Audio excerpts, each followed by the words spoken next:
And I'm a great believer that you should always confuse the enemy. Who was the enemy?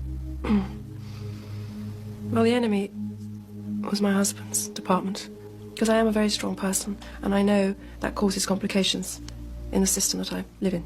I was a problem, I was a liability, seen as, and how are we going to deal with her? This hasn't happened before. Who was asking those questions? People around me, people in this environment, and... The royal household? People in my environment, yes, yeah. They began to see you as a problem? Yes, very much so. Mm-hmm. How did that show itself? By visits abroad being blocked, by things that had come naturally in my way being stopped, letters going, got lost, and various things. So despite the fact that your interest was always to continue with your duties, you found that your duties were being held from you? Yes. Everything changed after we separated, and life became very difficult then for me. Who was behind that change? Well, my husband's side were very busy stopping me. Have you any idea how that conversation came to be published in the national press? No, but it was done to harm me in a serious manner, and that was the first time I'd experienced what it was like to be outside the net, so to speak, and not be in the family. It was very much a poker game, a chess game. Do you really believe that a campaign was being waged against you? Yes, I did, absolutely. Yeah. Why? I was a separated wife of the Prince of Wales. I was a problem, full stop. Never happened before. What do we do with her? Can't we pack her off to somewhere quietly rather than campaign against her? She won't go quietly, that's the problem. I'll fight till the end, because I believe that I have a role to fulfil. It did surprise them when I took myself out of the game. They hadn't expected that. And I'm a great believer that you should always confuse the enemy. Who was the enemy? Well, the enemy was my husband's department, because I always got more publicity. My work was discussed much more than him. And, you know, from that point of view, I understand it. But I was doing good things. I wanted to do good things. I was never going to hurt anyone. I was never going to let anyone down. Do you think you'll ever be Queen? No, I don't. No. Why do you think that? I'd like to be a queen of people's hearts, in people's hearts. But I don't see myself being queen of this country. I don't think many people would want me to be queen. Actually, when I say many people, I mean the establishment that I'm married into, because they've decided that I'm a non-starter. Why do you think they've decided that? Because I do things differently, because I don't go by a rule book, because I lead from the heart, not the head. And albeit that's got me into trouble in my work, I understand that. But someone's got to go out there and love people and show it. And do you think that because of the way you behave, that's precluded you effectively from becoming Queen? Yes, well, not precluded me, I wouldn't say that. I just don't think I have as many supporters in that environment than I did, yeah. You mean within the royal household? Mm-hmm. Mm-hmm. They see me as a threat of some kind. And I'm here to do good. I'm not a destructive person. Why do they see you as a threat? I think every strong woman in history has had to walk down a similar path, and I think it's the strength that causes the confusion and the fear. Why is she strong? Where does she get it from? Where is she taking it? Where is she going to use it? Why do the public still support her? When I say public, you go in and do an engagement and there's a great many people there. Why have you decided to give this interview now? Why have you decided to speak at this time? Because we will have been separated 3 years this December, and the perception that has been given of me for the last 3 years has been very confusing, turbulent, and in some areas I'm sure many, many people doubt me. And I want to reassure all those people who have loved me and supported me throughout the last 15 years, so I'd never let them down.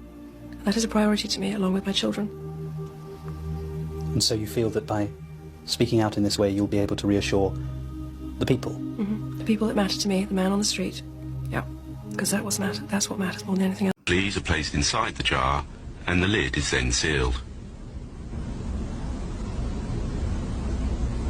They are left undisturbed for 3 days.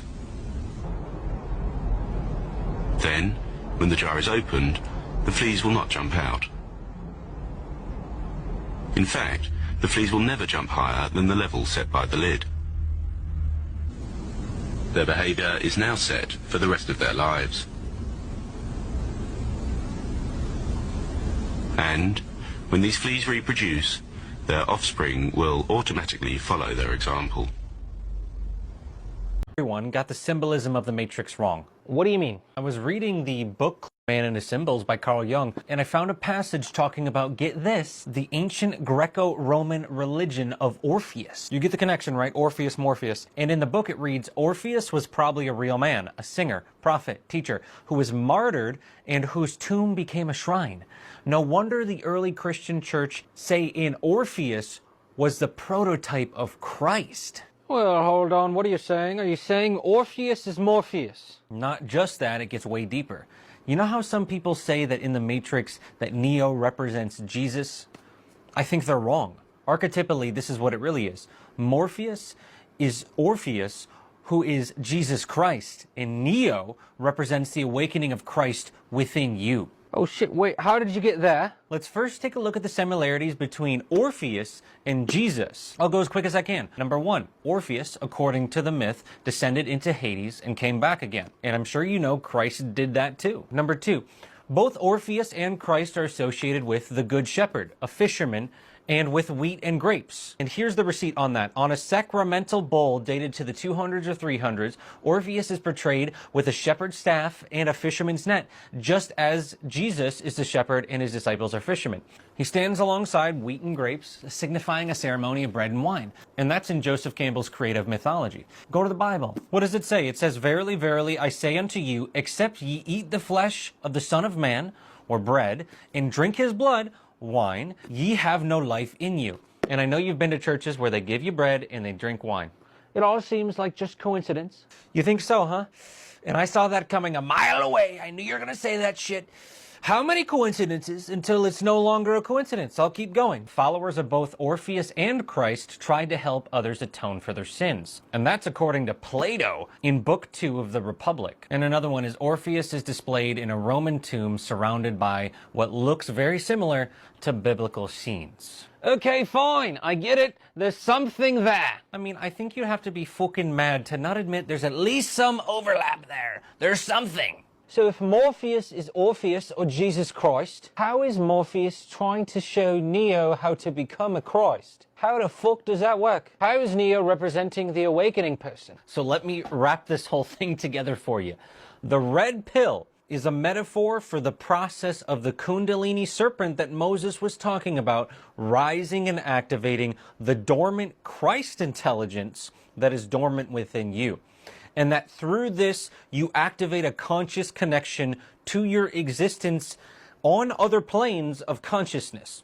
Or you could say other bodies that you have outside the human game.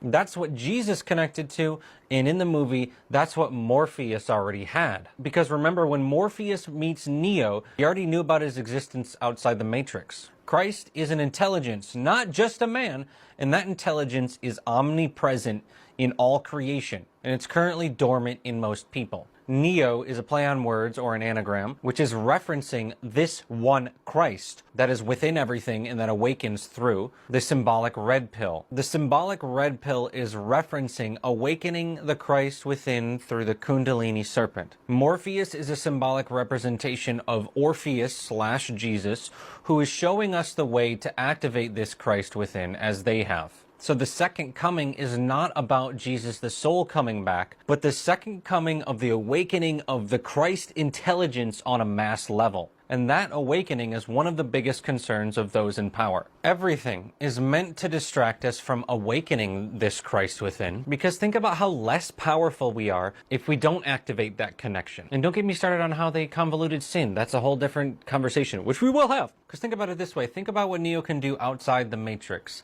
He can literally download skills that give him superhuman powers. Doesn't that sound similar to Jesus, who had superhuman powers as well? Look, it's much easier to control you when you can't access your power. And you know what the easiest way to stop you from reaching that level of consciousness is? To convince you that it doesn't exist, or that you can't reach it. And that's exactly what the Sith of Churchianity did. How do I find out more on this stuff? Well, the first thing is understanding that knowledge is one thing, but all the power is existing within you. Go within yourself. I recommend that you buy Carl Jung's book on symbolism. Remember, it's Man and his symbols. And remember, you don't have to do this alone. I've got a book club, completely free, by the way. Just come join and we'll get deeper into the book. And that's a part of my human game. Did y'all see this? So this thing was in the sky last night, and there's a whole bunch of different people that all caught the same recording. And no, it's not a star. You're gonna see it move pretty quick. But look at that.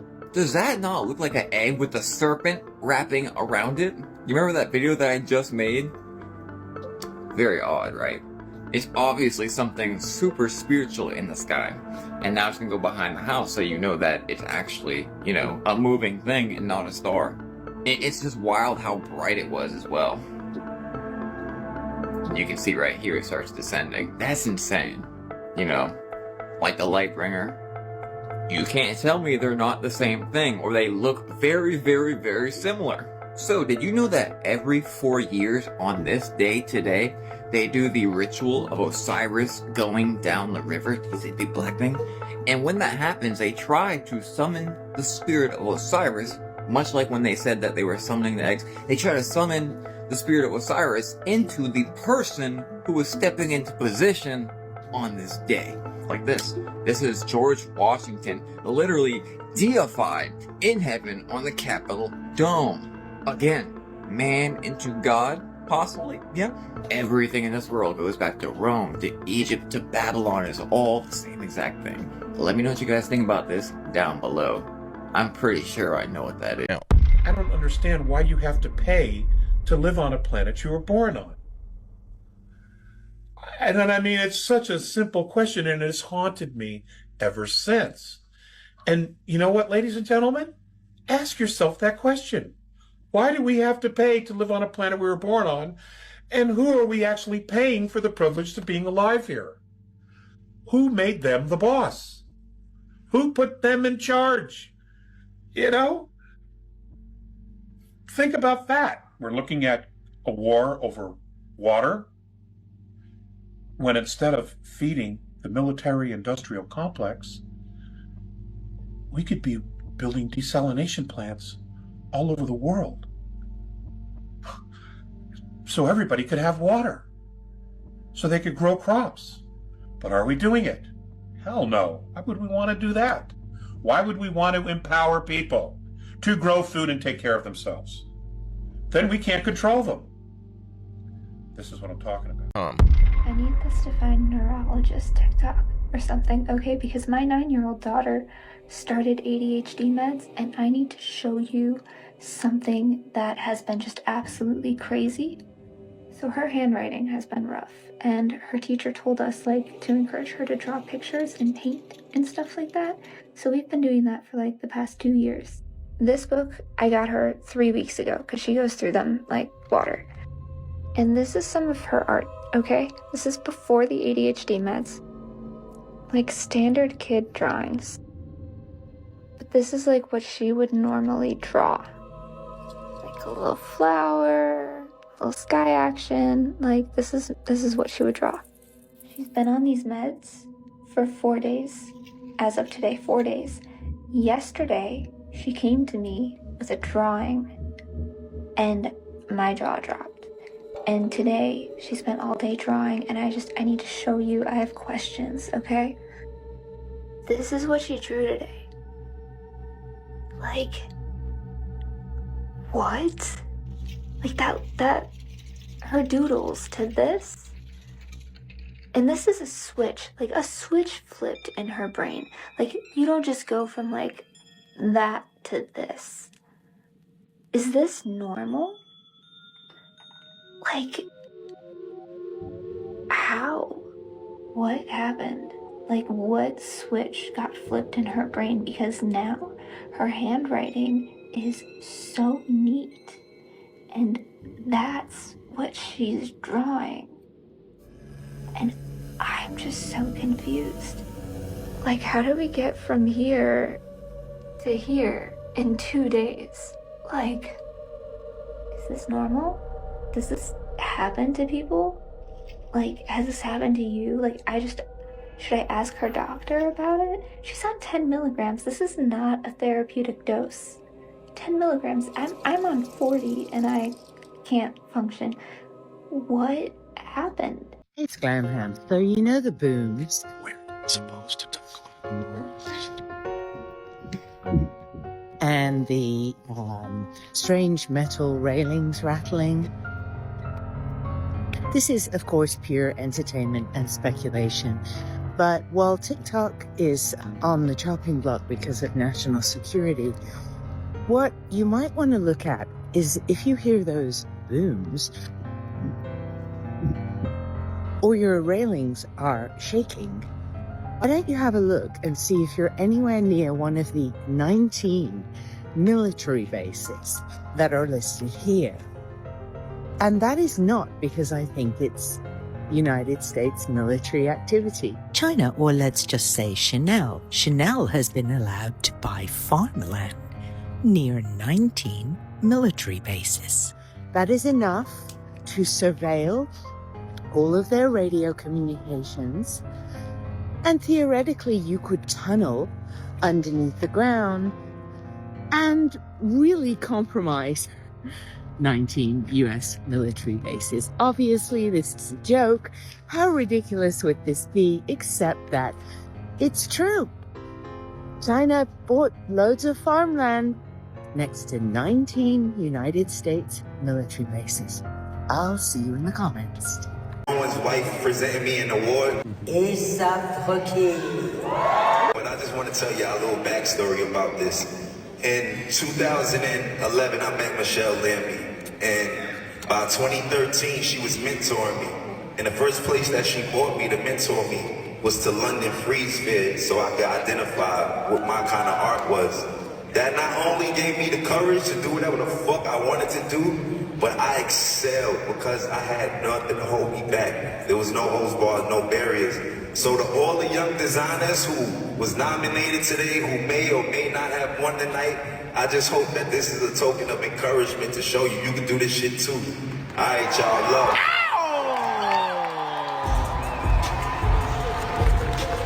What do you think of the show? Heroes, resistance, we will win. How many of you have been looking for something and you can't find it? I know I put it right there. It was right there. Where did it go? Then the next day or so you go back, there it is. But it has just gone into another dimension where that didn't exist at that time. So you're constantly moving back and forth between these dimensions and you don't even know it. That's the interesting thing about this. But they said it's perfectly normal. There's nothing to worry about. You can't control it anyway. Like he said, you get stuck there, because you're stuck here anyway. Okay, but this comes around to the UFO things. That's why I wanted you to understand about dimensions. When I first began this, I had so many cases of missing time. To me, the most interesting are condensed time rather than missing time. But I'm going to be talking about both of them. I'm going back to the simple stuff, but a lot of you have probably never heard this anyway. We're getting more complicated material instead. I've had many cases of missing time.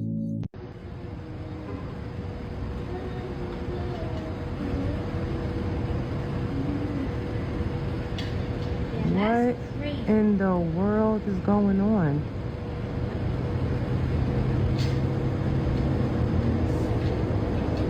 The Twin Towers are an 11.